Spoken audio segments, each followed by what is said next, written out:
Muy buenas tardes. Esta semana estuvo planteado como nunca el tema del poder real y del poder político, es decir, las diferencias que existen entre unos y otros. El discurso, lo dicho por Cristina Fernández de Kirchner en el CCK, interpelaron a los medios, a la justicia, al poder económico y a la guerra. En un discurso que fue elogiado por visitantes muy admirados, pero cuestionado justamente por el poder real al que hizo referencia, la vicepresidenta alertó sobre las diferencias sustanciales que existen entre lo que llamamos el poder real y el poder político que representa a través del gobierno nada menos que al pueblo. Para disimular la verdadera cuestión, los medios pusieron énfasis en la frase del bastón y la banda, como destinados a las peleas internas del gobierno, estas expresiones de Cristina Fernández. En realidad ella misma habló de la propia experiencia que ha vivido y ha dicho muchas veces que el gobierno es menos del 20% del poder real, pero allí estaba todo lo que querían recoger los medios dominantes para minimizar el discurso y para convertirlo en un debate interno, más todavía del gobierno. Por supuesto, la referencia a la guerra no podía soslayar la poca calidad de las informaciones que se ofrecen a diario y que nosotros nos encargamos también día por día de refutar en nuestro programa. Nosotros ponemos como ejemplo aquel tanque, es un ejemplo risueño, pero dramático en un principio. Aquel tanque supuestamente ruso que en las calles desiertas de Kiev chocó a un pobre automovilista. Eso fue utilizado durante días. El impudor de los medios no planteó la pregunta lógica: ¿qué hacía en el primer día de guerra un tanque ruso en soledad adentro de la ciudad de Kiev? ¿A qué podía responder eso? ¿Lo habían dejado pasar? ¿Era un visitante que podía tranquilamente andar por las calles de la ciudad de Kiev? Era un disparate, era un mamarracho, pero lo utilizaron de esa manera. Luego vinieron algunos hechos periodísticos atroces que abarcan desde el New York Times a Clarín, es decir, del norte al sur de nuestro continente y en todos los países de la OTAN, por el supuesto ataque a un hospital de niños. Aquello era una falacia más, pero sumamente efectiva. Después quedó demostrado, como se está viendo, que no tenían nada que ver los rusos. Se potenció el ataque más tarde a una estación de tren que luego la televisión italiana demostró yendo directamente, como vamos a ver, sobre el misil utilizado, que era uno que se correspondía con una serie de Ucrania y que no tenía que ver con el ejército ruso. Este es el presunto hospital de niños que había sido atacado. No tiene nada que ver, estaba utilizado por combatientes. Y ahí está el misil de la estación de tren, también revelado por la televisión italiana, una tremenda mentira. En el plano local se habló de la justicia y se conoció la brutalidad de una mentira de años sobre la causa del GNL, el gas licuado.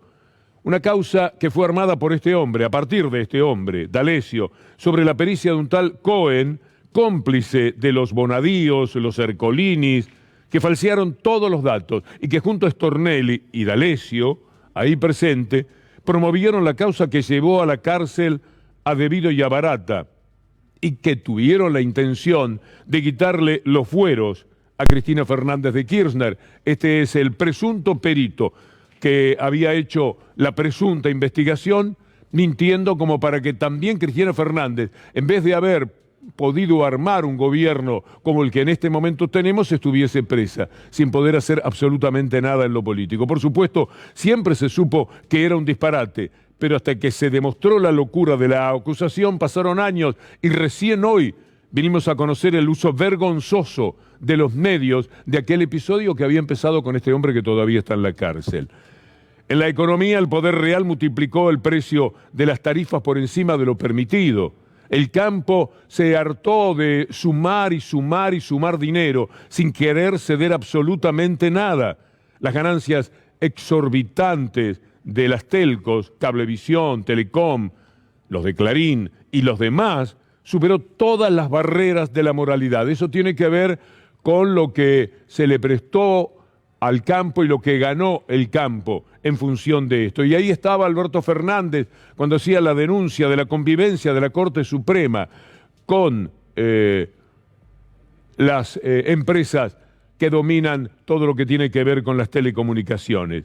Empobrecieron a la gente, contribuyeron a la inflación y dieron un golpe furioso y eficaz sobre el poder político del gobierno, débil, como es el poder político frente al poder real, impotente, como muchas veces, sobre todo si pierde la audacia, ante esa otra forma de ser, sí, muy audaz y muy extensiva, de hombres como los integrantes de la Corte Suprema de Justicia, que están en convivencia con todo ese poder real, un baluarte implacable de la mafia del poder real. Y hoy estamos pensando en que mañana se cumplen 6 años de la muerte de 5 chicos de 21 años de promedio en una fiesta realizada en Costa Salguero, totalmente regenteada, dominada y explotada por la derecha del PRO, por la gente de Macri, por Rodríguez Larreta, con una señora Carmen Polledo que era legisladora y ella y su marido eran los dueños de este lugar, siguen siéndolo, y que dejaron como una zona liberada para la acción de quienes vendían drogas. Se habla de decenas de vendedores de drogas, entre miles de chicos a los que les daban esta droga. Nada se hizo, nada ha ocurrido, ni Bullrich, que tenía la responsabilidad de la justicia en ese lugar, ni Rodríguez Larreta, que a los 5 días estaba escribiendo una nota en Clarín para hablar de las drogas como si tal cosa, ni la legisladora, nadie, absolutamente nadie rindió cuentas. Eso es el poder. Nunca se transitó de una manera más indecorosa todo lo que tiene que ver con lo que llamamos el poder real. Nunca quedó tan claro cómo juegan el poder real y cómo el poder político tiene que someterse la mayoría de las veces a ese poder real. Por eso esta semana, si se entendió cuál es la idea, fue una semana importante para empezar a entender un poco más el tema de la política.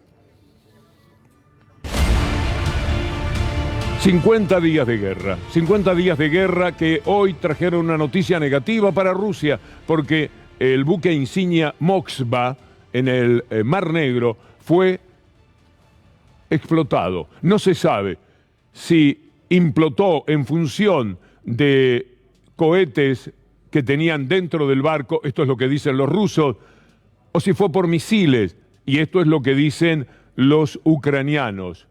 Como siempre, habrá que esperar un par de días, a veces más, para conocer la verdad. ¿Qué dice uno y qué dice el otro? Cosas completamente distintas. Por ahí Rusia no quiere asumir que esta vez sufrió una derrota, por lo menos en esa zona del Mar Negro. Y por ahí Ucrania quiere simplemente utilizar algo que le pasó a los rusos como un éxito propio para venderle a su gente que las cosas marchan un poco mejor. Les falta decir, estamos ganando en esta atrocidad que comete el presidente de Ucrania de mantenerse fiel a Biden, fiel a la OTAN, fiel a la guerra, pero mientras tanto muere su propia gente. Se exilian millones y mueren miles en cada uno de los ataques que se están llevando a cabo dentro de Ucrania. Vamos a ver lo que dijo justamente Zelensky. Вже 50 днів. 50 днів російського вторгнення, хоча окупанти відводили нам максимум 5. Ось так вони знають нас. Ось так вони дружать з реальністю. Україну захищають наші люди, увесь наш народ. Ті, хто зупинили просування нескінченних колон російської техніки.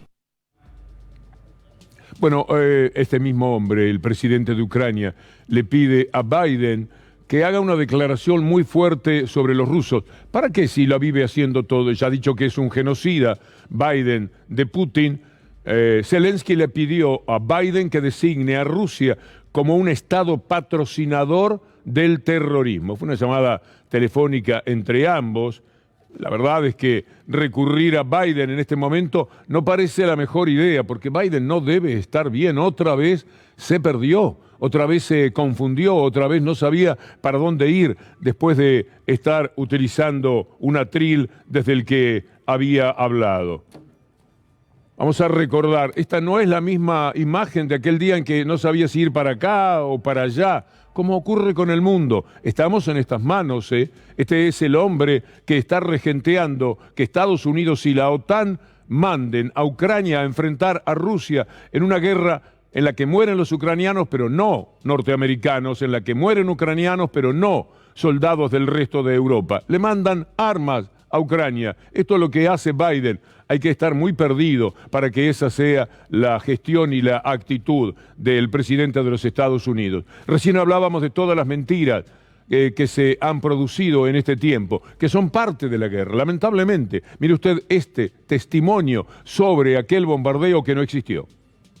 Произошел взрыв, все было спокойно, это было 9 марта, никаких выстрелов не было, мы спокойно спали ночью, вот, и уже второй взрыв прогремел, мы вышли, нас эвакуировали в подвал. Мы потом начали обсуждать, был ли авианалет, сказали, что авианалета не было, то есть подтвердилось наше мнение, что мы не слышали, они тоже не слышали, они сказали, что это прилетел снаряд. Después vino la mentira sobre el ataque a la estación de tren, que ocurrió, pero debe haber sido, por las evidencias, un error cometido por los ucranianos, algo que les pasó, porque el misil demostró la televisión italiana que era de los ucranianos, de una serie de misiles que estaban lanzando los ucranianos. Y una prueba irrefutable al respecto es que el periodismo de Occidente, que se mostró en principio horrorizado porque podía atacar a los rusos en función de lo desalmado del avance sobre una estación donde había civiles, no han insistido con esto. Pero veamos cómo era la actitud de los medios frente a aquel bombardeo.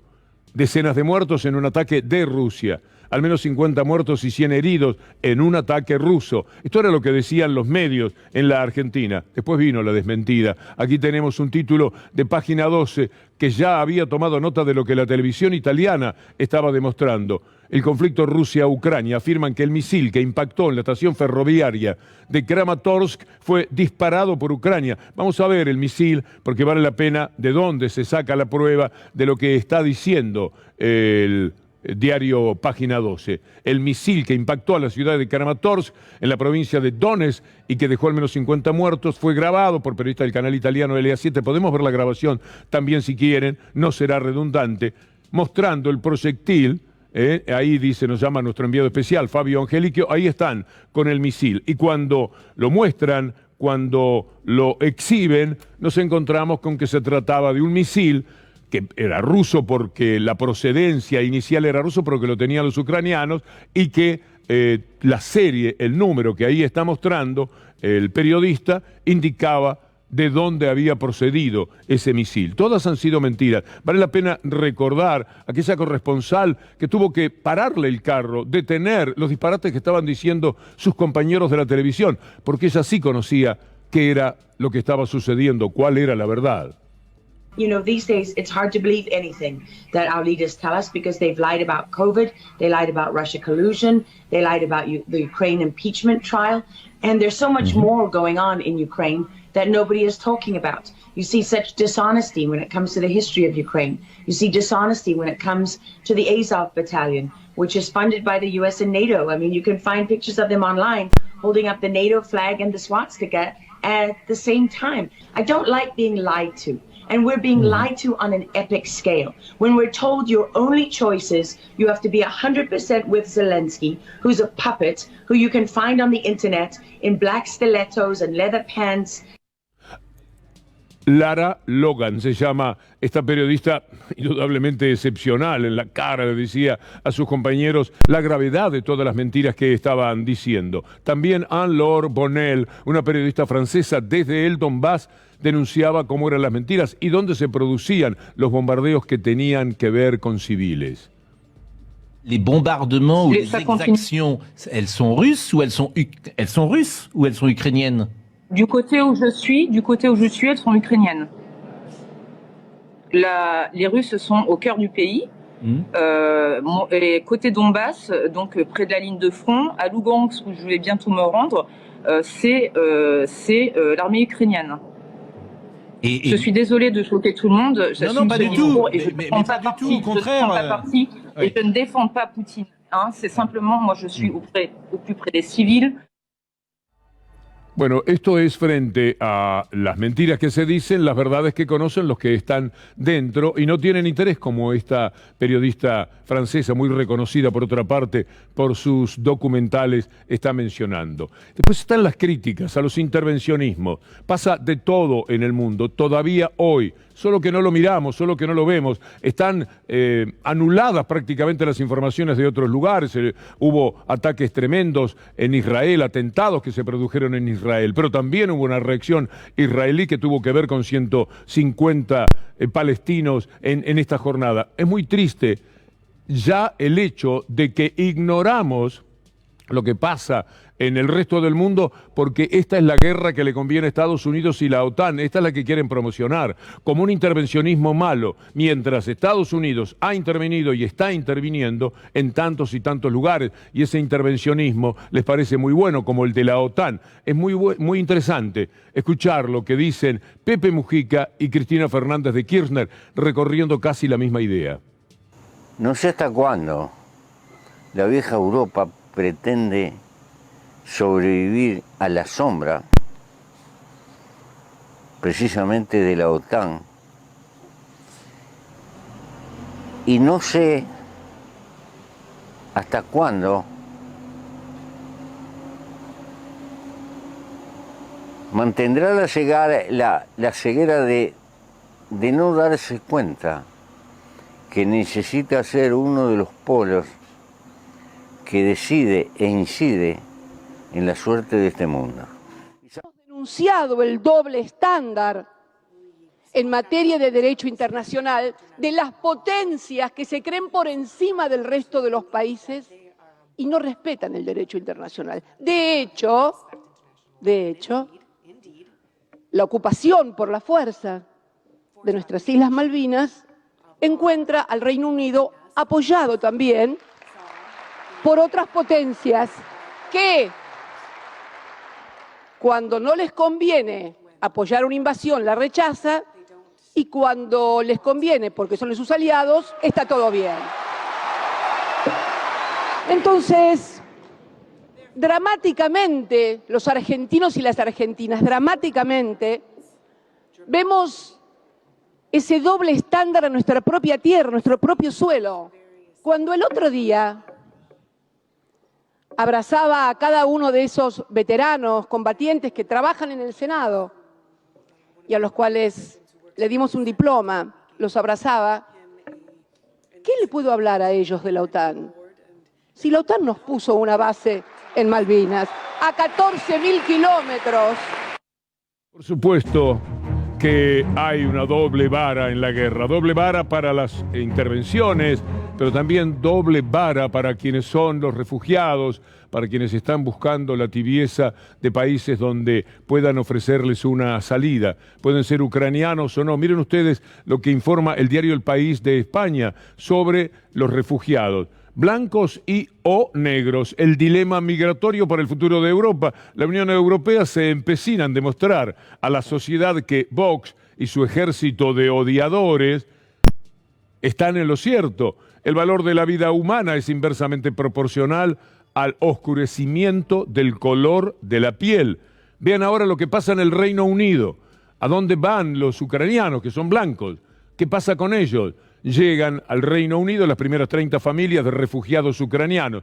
Tienen un problema complementario, que es que muchas mujeres solas ucranianas son, a través de las redes, convocadas por hombres como para darles protección, y la ONU está haciendo una recomendación en contra. Pero en la Catedral Católica Ucraniana en Londres, al poco de recibir la noticia de la invasión, se formó un grupo de coordinación de ayuda a ucranianos que buscan socorrer a sus familiares afectados. Bueno, todo lo que ya sabemos. Pero mire, mientras tanto, ahora lo que hace Boris Johnson, lo que hace el gobierno, recibe a unos inmigrantes.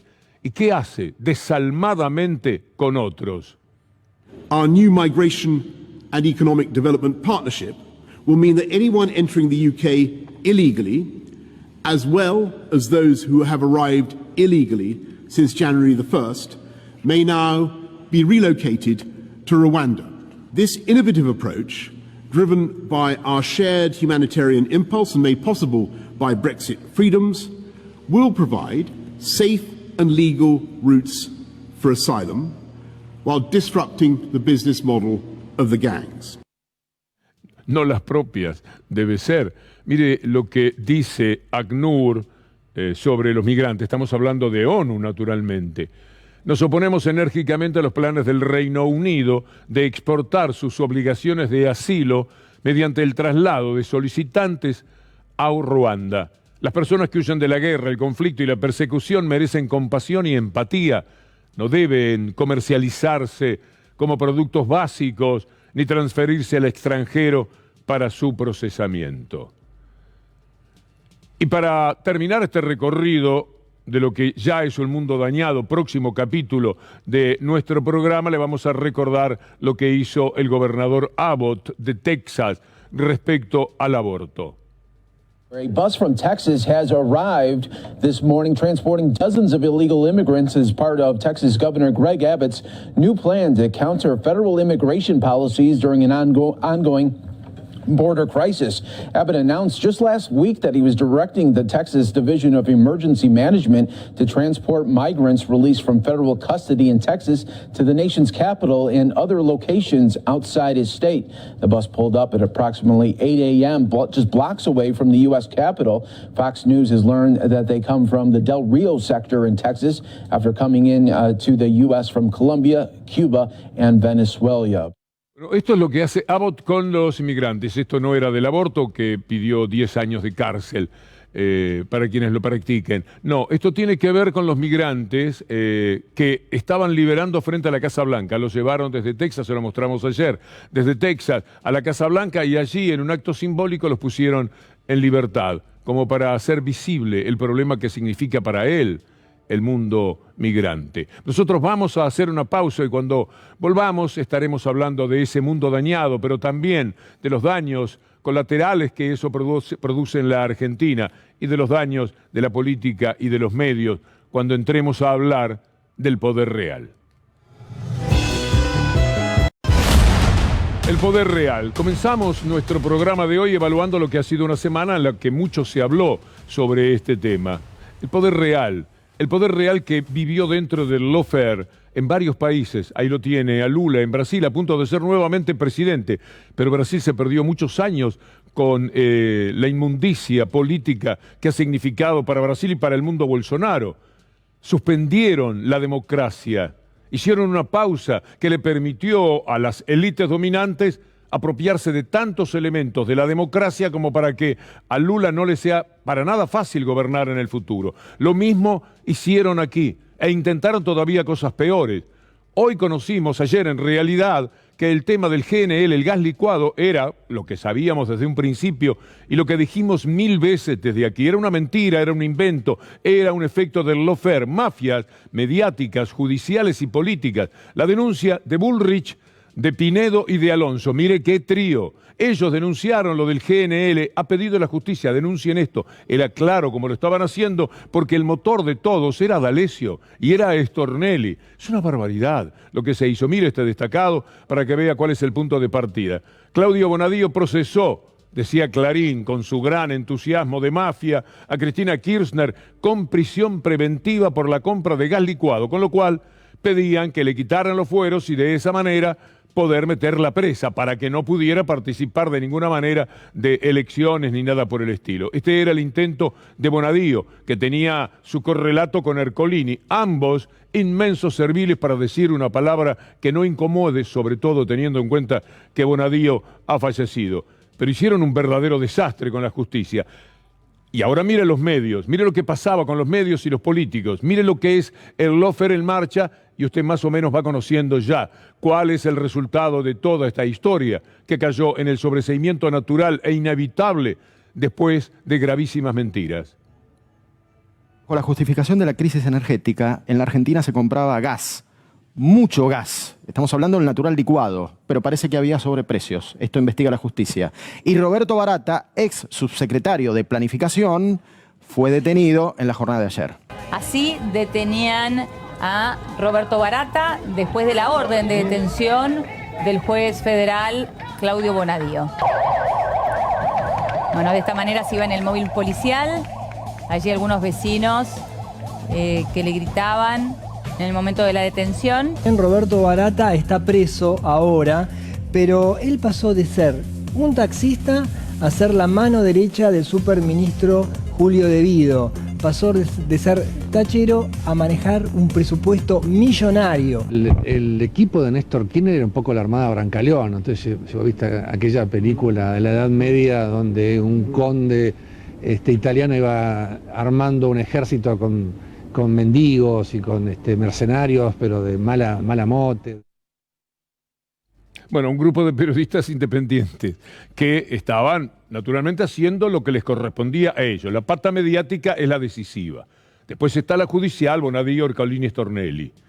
Y naturalmente la política, los denunciantes. Se los repito para que usted vea qué trío ya que hablaba el señor espía de la Armada Brancaleone. Alonso, Bullrich y Pinedo.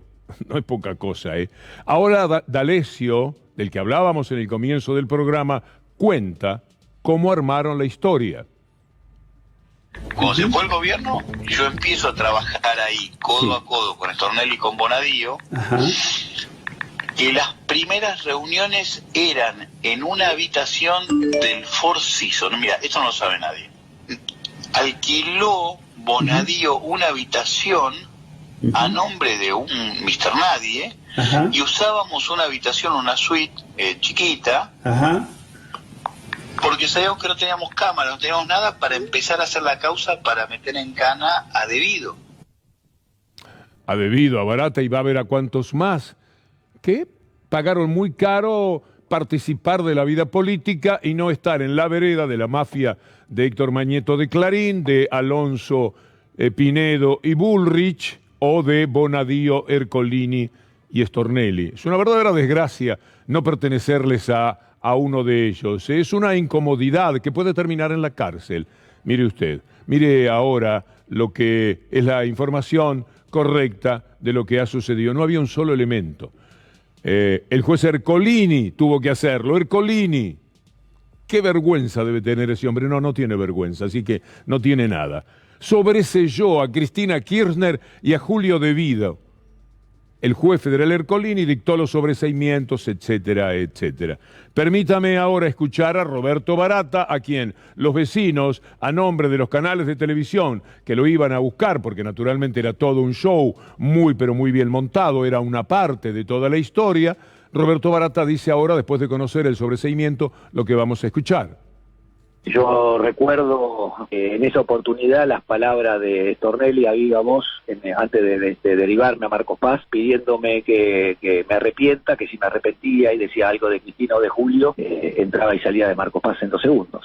Recuerdo los inicios de esta causa con una presentación de Pinedo, Bullrich y Laura Alonso acusándonos de sobreprecio, y que de repente un perito llamado David Cohen se corrió de lo que él mismo estaba diciendo y había firmado, y en forma unilateral dijo y escribió que había un supuesto sobreprecio de $7.000 millones, y en base a eso, lamentablemente, después de la indagatoria correspondiente, el 19 de octubre del 2017, Bonadío nos procesa, tanto a Julio como a mí, y nos dicta la prisión preventiva. No casual la fecha, porque faltaban 4 días para las elecciones legislativas del 2017.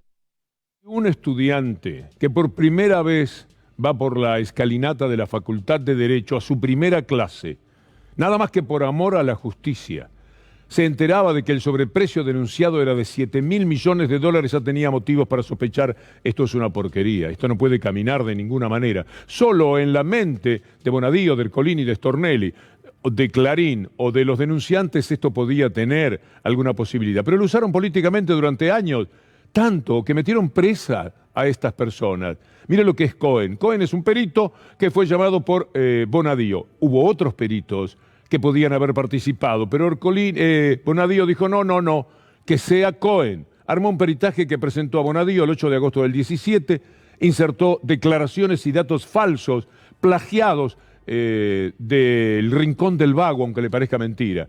Después se demostró que tuvo comunicaciones con la Casa Rosada, la Quinta de Olivos, el Consejo de la Magistratura, el Congreso, mafias, oficina de los tribunales de Comodoro Pi y estudios jurídicos vinculados al macrismo en momentos claves de la causa. Cuando digo mafia, es como tranquilizándome a mí mismo, porque si no uno va subiendo el tono, porque es imposible permanecer indiferente, no indignarse frente a todo esto que ha sucedido. Porque además de no respetar la ley, además de políticamente jugar sucio, además de mediáticamente cometer los peores pecados, que son el de la mentira en materia de información, está lo humano.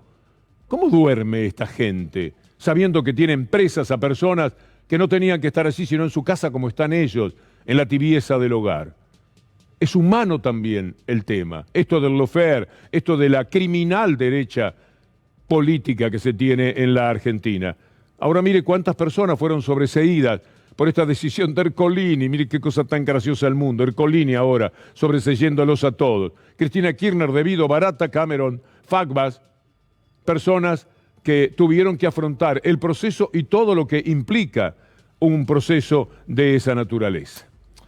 En fin, vamos a mostrarle ahora de qué manera juegan. Usted sabe lo de Pepín.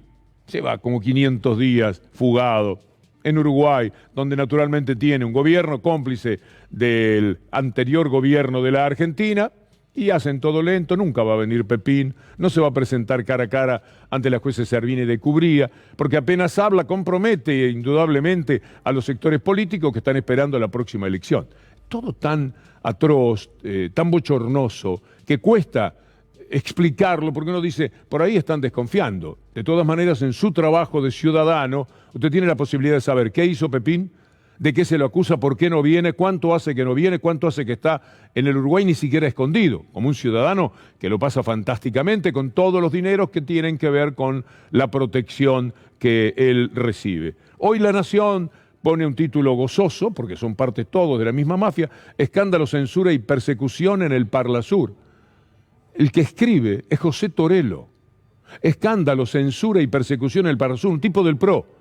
El autor, José Torello, que no dice cuál es su filiación política, nada, el autor denuncia la actitud del kirchnerismo hacia el ex asesor macrista Rodríguez Simón. Veamos algo más.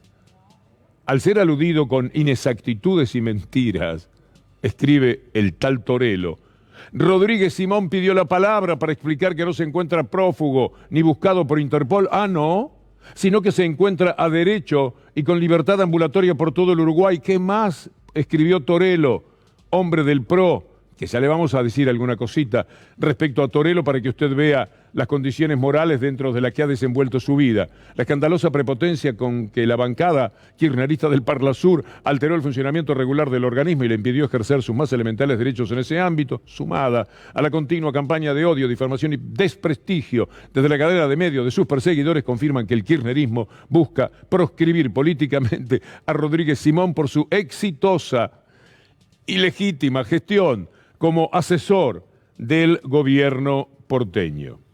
Bueno, vamos a recurrir a este tuit en su momento de Hernán Lecher para que usted sepa que Torello es, entre otras cosas, uno de los compradores de dólar futuro, por lo que también quisieron meter presa a Cristina Fernández de Kirchner. Vean los compradores de aquel momento. Mauricio Macri había puesto modestamente 8 millones de pesos, 3 millones menos en realidad que Mañeto y que Quintana. Nicky Caputo, 3.560.000, Cablevisión, es decir, Mañeto, 11 millones, el diario La Nación, los muchachos Los Aguiar, pusieron 4 millones, José Torello andaba con $800.000 comprados y ganados, Lopetegui era otro, y así sucesivamente. Esto es lo que ocurre con el personaje Torello. Este es el que escribió sobre la persecución de Pepín, y decía que era un sector político. Esta señora que vamos a escuchar, nada más su apellido, no dice Storani, y ya es radicalismo en estado puro. Escúchela. Como vicepresidenta de la Unión Cívica Radical de Argentina, recientemente asumida, quiero pedirle al señor Rodríguez Simón, porque además él es miembro de un partido político del cual formamos coalición con el radicalismo, pedirle al señor Rodríguez Simón que se presente en la justicia argentina, que en la Argentina se vive un Estado de Derecho y que él tiene la posibilidad de defenderse. mientras no se lo suspenda aquí, él puede defenderse, puede tomar la palabra. Esta es la realidad y esta es la persona que directamente cuestionaba. Es parte del gobierno, naturalmente, de Cambiemos. Así las cosas, la mentira, que suele decirse tiene las patas cortas, tiene mucha eficacia, porque durante tiempo la usan y además todos los lectores, en realidad cómplices de la nación, creen o juegan a creer que efectivamente Torello es un señor que de pronto se le dio por escribir una honesta nota en un diario que para defenderlo a Pepín Rodríguez lo ponía a él al frente de la parte editorial de ese día en el diario en cuestión. Pero buscan todos los recursos posibles. Sabe quién es Pilar Rahola. Es una periodista del sistema, una periodista que muestra que ha llegado la bronca y el odio que un sector le tiene a Cristina Fernández de Kirchner hasta Europa. Pilar Rahola dice lo siguiente. A mí me ha parecido la actuación de la líder de una secta. Esto es un funcionamiento de secta. Es una especie de semidiosa utilizando un escenario internacional, aprovechándose de esa oportunidad, que es una oportunidad diplomática, que tiene unas reglas de juego. Formamos parte de una civilización que determinadas reglas no se rompen, como por ejemplo el sentido de la diplomacia. Y cuando tú llegas allí con toda una troupe de rebaño que va jaleando tu nombre, que te encumbra casi a lo que hay es una actuación, realmente un funcionamiento de secta. Pero además yo de verdad, yo no entiendo para nada de psicología, pero se le ha ido la pinza. Permíteme decirlo en términos un poco modernos. Sí, más o menos. Pilar Rahola, ¿quién es Pilar Rahola? Entre otras cosas, se puede decir esto. Es una persona que ha mentido sobre su trayectoria. El Mundo, no un diario de acá, bueno, no sé qué diario de acá podría serlo, tengo solamente uno o dos en mente. El Mundo de España dice los falsos doctorados de Rahola. En su web, libros o apariciones en la prensa, se la presentaba así sin que lo corrigiera. Durante al menos 5 años, Rahola ha figurado en su web como doctora en 2 filologías en las versiones en castellano, inglés y francés. No obstante, sostuvo que al no replicar cuando la presentaban así, se debe a que no le di importancia. Así que ella no aclaraba, no, miren, no, en realidad esto no es así. Mire este wipe, le llamamos a esto cuando partimos la pantalla, me han enseñado, por eso tampoco entiendo mucho de esa palabra. Por el paro de transporte de grano se pierden más de 60 millones de dólares diarios. Paro en el transporte de granos con otra moneda, la local, habla el cronista, causó pérdidas por 8.800 millones al agro. Ahora, mire usted lo que con este tema hace La Nación Más. Esto es con el cereal, no con el resto de la mercadería. ¿Cómo te afecta a vos el hecho de no poder encontrar combustible, de que se cobre muchas veces no como lo pautó el gobierno a 120 pesos, sino en general a 150, 160 pesos? Mira, yo lo que vengo cargando de combustible normal, digamos. Las estaciones que cargo siempre es normal, nos venden normal. ¿Viste? No tengo problema con el combustible. Bien, y entonces, ¿por qué vos decidís participar de este paro? Digo, si no tenés conflicto con el tema del gasoil. Y pasa que si vos te vas, te pueden romper algo, qué sé yo, distintas cosas. Sí o sí tenés que parar. En las estaciones que cargamos nosotros, no. ¿Viste? No tenemos problema con combustible. A ver, Carola, seguimos mostrando la cantidad de transportes que hay parados en Victoria, porque es fantástico. Pará, que ese camionero no nos sirve. Estamos buscando un camionero que diga que esto es un desastre, como el que encontró Dietrich. Quiero que todo reviente. Me encontrás un camionero que dice, no, está todo normal, yo sigo comprando en la estación donde compro siempre. Todo está bien. Ellos estaban buscando toda la roña posible. Entonces la conductora desde estudio dice, para un poquitito, buscá otros camioneros, o por lo menos mostremos la lista de camiones y digamos la fila, y digamos nosotros lo que queremos. En el fondo son bastante graciosos, no les servía. Pero es el periodismo dominante, así le llamamos, es periodismo mafioso. Como piensa el Papa. El Papa habló el otro día de coprofilia, y yo no me animaba a decirles qué era la coprofilia. Pero después buscamos, digo, que lo diga el propio Papa. ustedes tienen la posibilidad de caer en 4 pecados. Primero, la desinformación. O sea, doy la noticia, pero doy la mitad nomás, ¿no? Le informás la mitad, le informás mal. Esa es una de las desviaciones que ustedes tienen que cuidarse de no caer en ella. La segunda es la calumnia, ¿no? Ahí nomás calumniar gente. Y hay medios de comunicación que calumnian sin ningún problema. El medio de comunicación tiene tanto poder frente a las masas, a la gente, que puede calumniar impunemente. Además, ¿quién le va a hacer juicio? Nadie. Tercero, la difamación, que es más sutil todavía. La coprofilia, ¿no? El amor a la cosa sucia, ¿no? El amor a, literalmente, amor a la caca, ¿no? Amor a la cosa sucia. Amor a los escándalos, ¿no? Por ejemplo, todo lo que es sucio. Y hay medios que viven de publicitar escándalos, sean o no verdaderos, o sean la mitad verdaderos o no. Aquí está el Papa ahora, como todos los años, lava los pies a los presos en el gesto de humildad habitual de los papas y dice que lo que importa es la gente. Un altro spazio di idolatria nascosta mette le radici là dove si dà il primato al pragmatismo dei numeri. Coloro che hanno questo idolo nascosta si riconoscono per il loro amore alle statistiche.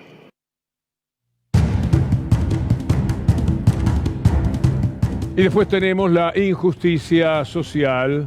Charlie Montes Onganía nos ha cedido esta manera ingeniosa de hacer la presentación con nuestros gráficos excepcionales para alimentar también estéticamente este programa, que va a empezar en este recorrido con algo que dice Axel Kicillof sobre la concentración feroz de la riqueza, igual que en el mundo, en la Argentina. Lo que se ve es una recuperación muy rápida, con muchísima concentración de la riqueza, del ingreso y de la producción, que se reflejó en un fenómeno mundial de inflación de las commodities. Centran riqueza, ganan miles y miles de millones, le mostrábamos ayer, 2.000 millones de dólares en la primera semana de guerra, extras, ganó el campo, que ya había ganado también durante la pandemia, pero no hay manera de hacerle ceder una moneda, y por eso protestan y están muy enojados y sus socios están pregonando lo que será el tractorazo del 23 de abril, aunque entre ellos tienen mucho lío porque algunos dicen, che, se nota demasiado. Damos vergüenza, somos un escándalo, no podemos portarnos de esta forma. Unos lo dicen porque son unos poquitos los grandes beneficiados y hacen ir, por supuesto, a todo el mundo, son pagos chicos. El que no va, vio lo que dijo el camionero. Le pregunta la periodista de La Nación Más, y entonces usted, ¿por qué está en esta fila de protesta? Si usted me dice que está todo normal para la compra de gasolina, ¿por qué te la dan, nena? Te pegan muy duro, te puede pasar cualquier cosa, y entonces, bueno, ¿para qué me voy a meter en lío? Pero problemas, no, salí de ahí, andate de ahí, eso no sirve. Y así juegan durante todo el tiempo. Mire la invitación al tractorazo de La Nación.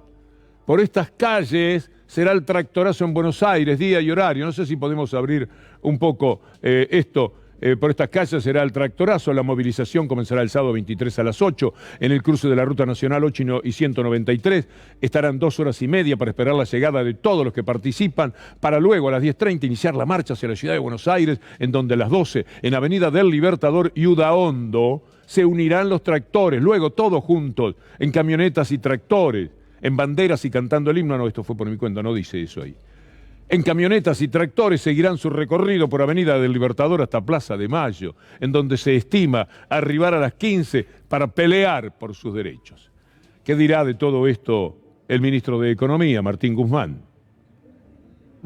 Es encontrar un mecanismo para poder redistribuir la renta inesperada, que no es producto de una inversión adicional que se genera hacia los sectores que más desprotegidos han quedado. Si nosotros, y estamos trabajando en ello, logramos el apoyo, esto obviamente va a requerir en su momento el apoyo del Congreso, para poder obtener parte de esa renta, tendremos más capacidad para efectivamente asegurar que la Argentina va en la senda de una distribución del ingreso más equitativa, con más instrumentos para apoyar a los sectores que hoy son prioritarios desde el apoyo que necesitan.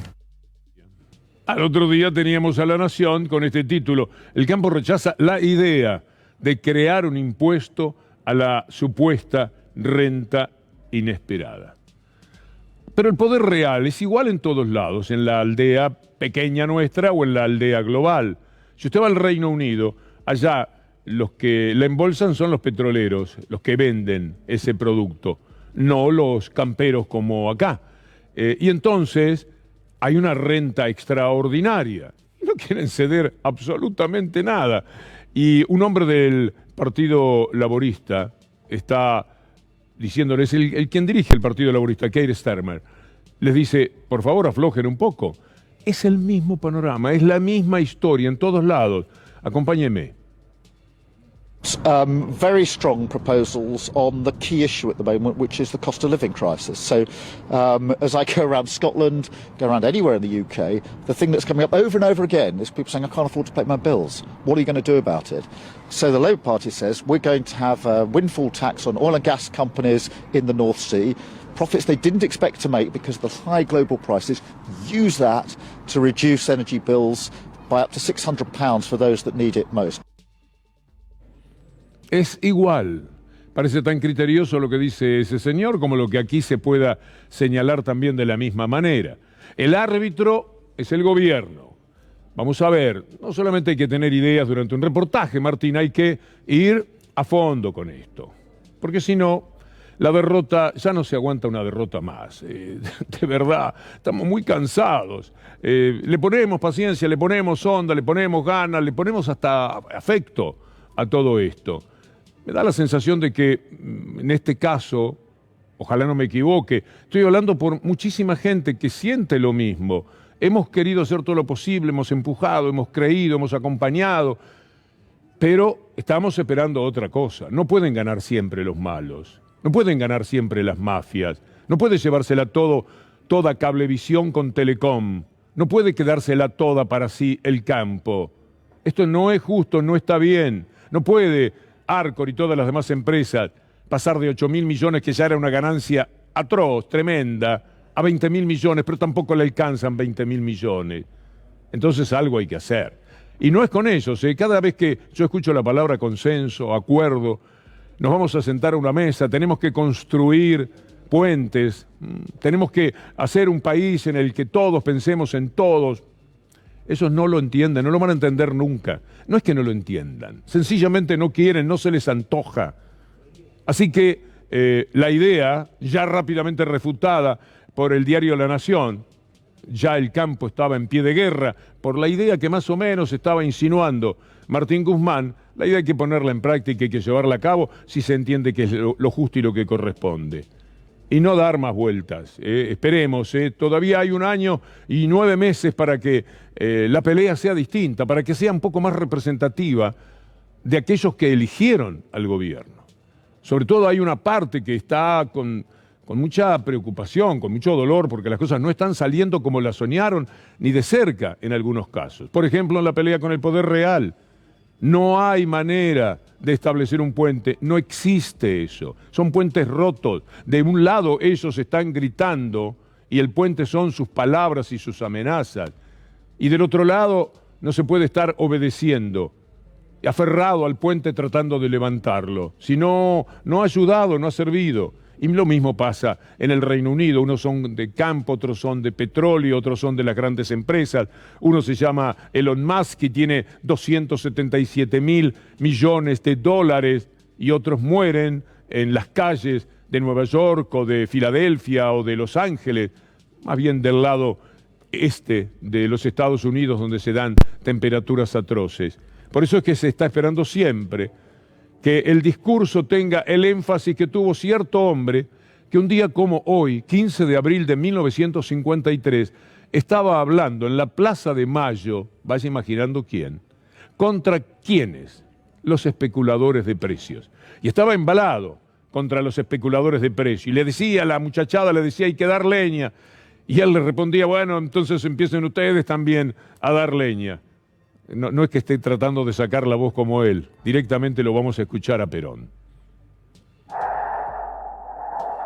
Creo que según se puede ir observando, vamos a tener que volver a la época de andar con el alambre de fardo en el bolsillo.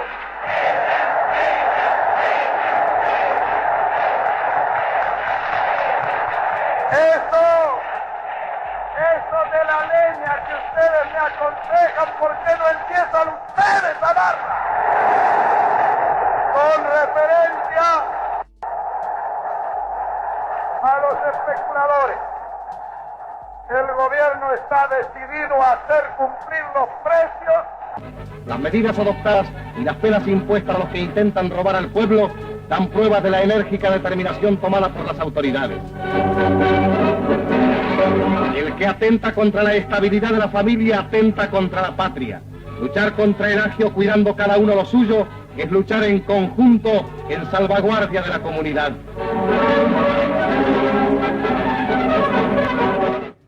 Si usted piensa que no mucho después vino el bombardeo tristemente célebre de Plaza de Mayo, sepa que ese mismo día, casi al tiempo que estaba hablando Perón sobre los especuladores, sobre lo que estaban haciendo.